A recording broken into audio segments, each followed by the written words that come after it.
Sobat Adsense, salam pintar. Bersama Kak Husna, tutor kimia adsense.id. Di video ini kita akan membahas soal-soal TKA kimia. Tonton video ini sampai selesai ya.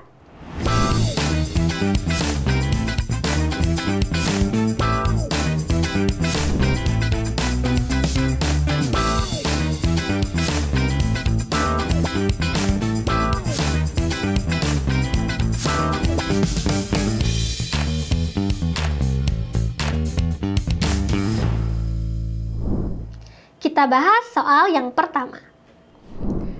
Metana CH4 adalah gas utama yang digunakan sebagai bahan bakar.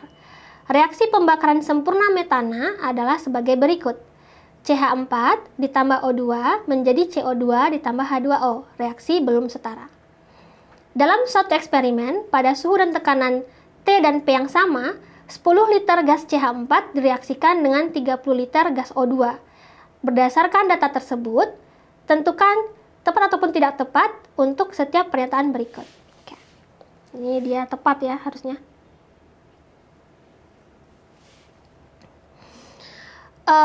Kita masuk ke stoikiometri nih, perhitungan di dalam kimia. Jadi stoikiometri itu adalah sisi kimia yang membahas atau sisi kuantitatif dari kimia gitu ya. Di sini kita punya persamaan reaksi, kita tuliskan dulu. CH4 ditambah O2 menjadi CO2 ditambah H2O. Nah, ingat cara menyetarakan adalah kita lihat unsur yang di kanan hanya satu, di kanan kiri hanya ada satu gitu. C dulu. C di kiri ada satu, CH4C, di kanan ada satu, itu sudah setara. Kemudian kita masuk ke H. H itu di kiri ada 4, di kanan baru ada 2, tambahkan 2 di sini. Kemudian O-nya di kanan ada berapa nih? 2 tambah 2 jadi 4, di kiri baru 2, tambahkan 2 di sini. Oke. Kemudian kita masuk ke mula-mula reaksi sisa. Jadi usahakan untuk selalu menuliskan mula-mula reaksi sisa pada stoikiometri, gitu ya. Oke. Karena di sini kita punyanya volume, gitu, volume. Untuk pada tekanan dan temperatur yang sama, volume itu berbanding lurus atau berbanding dengan koefisien, sebanding dengan koefisien gitu. Sama seperti kita memperlakukan mol seperti itu. Jadi di sini ada 10 liter gas CH4. Tuliskan 10 liter mula-mula. 10 liter. Kemudian 30 liter gas O2, 30 liter. Kemudian kita tentukan siapa pereaksi pembatas. Pereaksi pembatas adalah pereaksi yang habis duluan dalam reaksi. Karena dia sudah habis, maka reaksinya berhenti gitu. Cara menentukan reaksi pembatas adalah kita bagi bagian mula-mula dengan koefisien. Yang hasilnya kecil dialah pereaksi pembatas gitu. Jadi 10 untuk CH4 dulu nih, CH4 10 bagi 1 10. 30 bagi 2 15. Yang kecil siapa? Yang kecil adalah CH4 gitu kan. Kalau CH4 dia pereaksi pembatas, maka reaksikan semuanya. Kalau mula-mula ada 10, maka reaksikan ke 10-nya. Maka di bagian reaksi atau di bagian R juga 10 liter. Gitu. Gitu ya. Jadi yang dimasukkan ke angka reaksi itu bukan hasil baginya gitu ya. Kalau nanti kalau ini kan sama ya hasil baginya sama-sama 10. Tapi misalnya nanti di soal-soal lain tuh hasil baginya jadi berbeda dengan mol mula-mula, jangan itu yang dimasukkan. Tapi yang dimasukkan adalah nilai mula-mulanya gitu. Karena dia kalau dia reaksi pembatas dia harus habis dalam reaksi. Kalau mula-mula 10 supaya dia habis maka reaksikan semuanya ke 10-10-nya. Maka di sini sisanya menjadi 0. Gitu ya. Kemudian berapa gas O2 yang bereaksi? Caranya adalah gimana? Perbandingan koefisien. Maka mol ditanya gitu ya. Gunakan rumus sama dengan koefisien ditanya per koefisien diketahui dikali mol diketahui gitu. Ini kakak geser.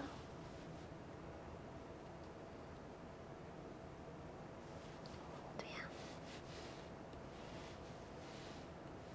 Oke.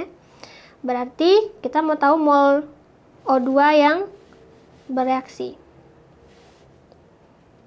Mol O2 sama koefisien O2 2 ya kan, per 1, diketahui CH4 1 koefisiennya dikali mol CH4 10. Ini yang bereaksi 10 sama dengan 20 mol. Di sini 20 mol. 20 liter. Maaf. Di sini harusnya dia liter ya, karena kita punyanya di sini liter. Jadi ini harusnya volume ya. Volume. Karena kita punyanya di sini adalah volume. Jadi volume ditanya dikali volume diketahui. Ini volume O2 yang bereaksi gitu. Oke. Jadi bagian reaksi itu adalah perbandingan koefisien. Sehingga O2 bereaksi adalah 20 liter, maka di akhir bersisa 10 liter. 10 liter. Gitu. Oke. Kemudian kita lihat pernyataan deh, kita lihat pernyataannya. Reaksi pembatas dalam reaksi ini adalah gas O2. Nah, salah ya. Kenapa? Karena reaksi pembatasnya adalah CH4 yang dia habis dalam reaksi atau 0. Ini tidak tepat. Volume total gas yang tersisa atau reaksi yang tidak bereaksi adalah 10 liter. Nah, benar. Ini 10 liter. Tepat. Volume gas CO2 yang dihasilkan adalah 10 liter. Volume gas CO2. Nah, di sini nih, berapa yang dihasilkan? Ya kan? Oke. Untuk mula-mula ini lengkapi dulu nih tabelnya. Untuk mula-mula produk belum ada. Kemudian di sini kita bertanya berapa volume gas CO2 yang dihasilkan. Kita gunakan perbandingan koefisien lagi. Ya kan? Berarti volume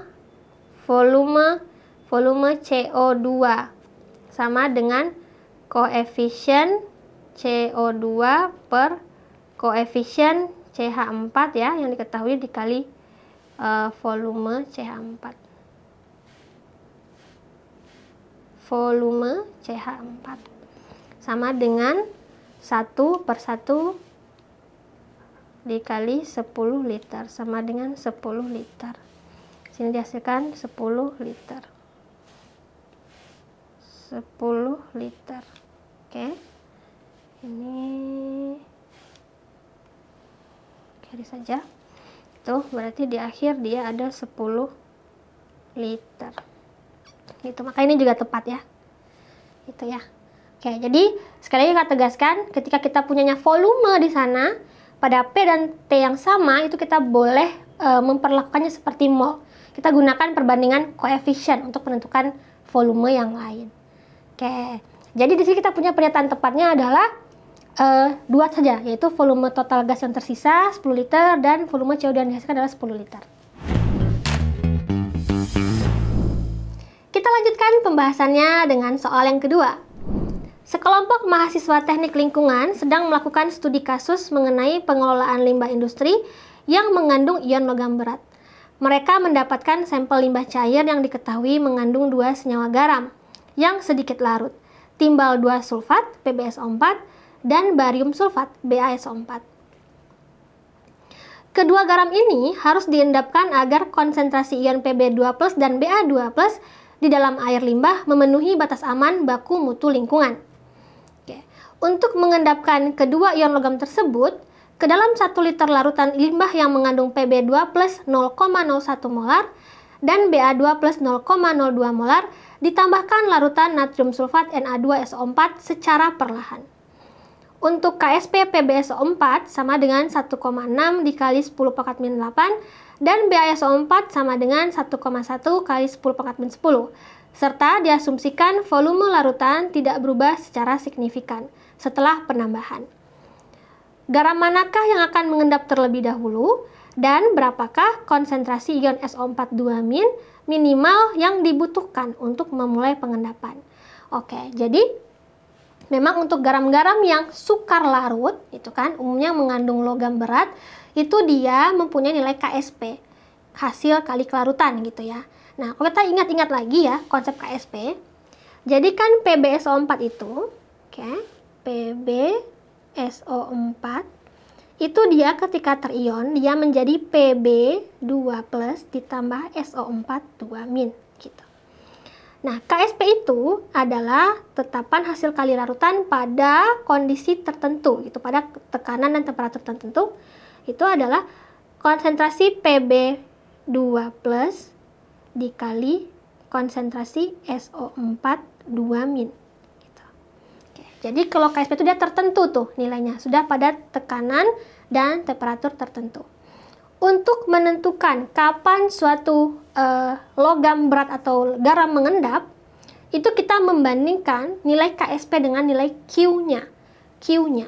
Nah, sebenarnya secara konsep itu sama. Q itu juga dihitung dengan cara yang sama, mengalihkan konsentrasi Pb2+ dikali SO4 2-. Nah, di sini yang berbeda adalah si Q ini adalah di kondisi yang lain, gitu. Misalnya kan tadi menambahkan SO4 secara perlahan. Ketika penambahan 0,1 molar, penambahan 0,2 molar, 0,3 molar. Nah, itu adalah nilai Q-nya yang dihitung. Kemudian baru kita bandingkan KSP dengan Q-nya, gitu. Ketika nilai KSP itu masih lebih besar dari Q, maka di sini dia belum mengendap, belum terjadi endapan. Belum terjadi endapan atau larut, masih larut tuh semua garamnya. Kemudian ketika KSP itu sama dengan Q, ya kan, maka ini tepat jenuh. Nah, ini adalah suatu titik di mana mulai terjadi pengendapan. Gitu. Berikutnya, ketika KSP itu lebih kecil dari Q, maka ini sudah terjadi pengendapan. Terjadi endapan atau lewat jenuh. Gitu. Terjadi endapan. Terjadi endapan. Nah, untuk menentukan jawaban dari soal ini, kita tinggal masukkan saja, ya kan? Tinggal hitung saja berapa konsentrasi SO4 ketika di KSP. Kita masukkan ke rumus KSP. Artinya gimana? Artinya gini. Misalnya kan PbSO4 ya. Kan PbSO4. PbSO4 menjadi Pb2+ ditambah SO4 2-. Nah, rumus KSP-nya kan sama dengan konsentrasi Pb2+ ditambah dikali konsentrasi SO4 2-. Gitu. Nilai KSP-nya berapa? Nilai KSP-nya itu 1,6 kali 10⁻⁸, ya kan? Ini.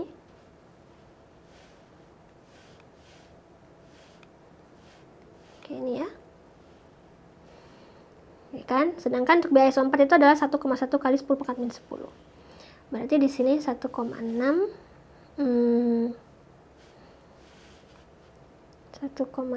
dikali 10⁻⁸ sama dengan, nah, konsentrasi Pb2+ adalah yang di soal ini, yang terkandung, nah, 0,01 molar ini, ya kan? 0,01 molar kita ubah menjadi bilangan berpangkat, menjadi berapa? 1 dikali 10⁻². 1 dikali 10⁻² dikali konsentrasi SO4 2-. Nah, di sini artinya kita menghitung berapa konsentrasi SO4 2- ketika nilai Q sama dengan nilai KSP ini tadi kan. Ketika dia tepat jenuh, mulai mengendap gitu. Maka konsentrasi SO4 2- menjadi berapa? Tinggal dibagi 1,6 kali 10⁻⁸ dibagi 1 kali 10⁻² sama dengan 1,6 kali pangkatnya dikurangkan 10⁻⁸ dikurang min 2, jadinya 10⁻⁻⁶. Nah, ini untuk yang di PbSO4. Kemudian kita hitung juga yang di BaSO4. Kita hitung juga ya. Kita hitung juga. Kemudian di sini yang BaSO4 1,1 ya KSP-nya. Berarti kalau kita buat reaksi penguraiannya dulu, ya kan? BaSO4 kita ionkan menjadi Ba2+ ditambah SO4 2- gitu. Maka KSP-nya sama dengan konsentrasi Ba2+ dikali konsentrasi SO4 2-. Kita Tadi nilainya adalah 1,1 kali 10 pangkat min 10 ya. Nah, konsentrasi Ba12-nya juga 0,02. Berarti 2 dikali 10 pangkat min 2. Ya kan? Dikali konsentrasi SO4 2-. Maka konsentrasi SO4 2- sama dengan 1,1 dikali 10 pangkat min 10 per 2 kali 10 pangkat min 2. Konsentrasi SO4 2- sama dengan, nah ini kalau kita rubah nih, misalnya komanya 1,1 ini kita pindahkan komanya ke 10. Kan ini sama dengan, nih sama juga dengan, ini tulis aja ya, 11 kali 10 pangkat min 11 untuk memudahkan perhitungan aja kan. 11 dibagi 2 itu 5,5 dikali 10 pangkat min 11 dikurang min 2. Min 11 tambah 2, min 9. Oke. Nah, terlihat kan di sini jadi konsentrasi untuk SO4 di BaSO4 yang dibutuhkan untuk mengendapkan Ba2+. Jadi, konsentrasi SO4 2- yang dibutuhkan untuk mengendapkan BaSO4 itu adalah 5,5 kali 10 pangkat min 9. Sedangkan konsentrasi SO4 2- yang dibutuhkan untuk mengendapkan PbSO4 adalah 1,6 kali 10 pangkat min 6. Mana yang lebih besar? Mana yang lebih kecil? Yang di BaSO4 ya kan? Artinya di sini dalam jumlah SO4 sedikit saja, hanya 10 pangkat min 9 saja itu sudah terjadi endapan Ba2+ atau BaSO4 gitu. Ya kan? Artinya di sini BaSO4 akan lebih dulu mengendap gitu. BaSO4 akan lebih dulu mengendap dengan konsentrasi minimal si SO4 2- adalah 5,5 dikali 10 pangkat min 9. Jadi jawabannya adalah yang C, teman-teman. Demikian pembahasan soal TKA Kimia bersama Kak Husna. Sampai jumpa di video lainnya. Salam pintar!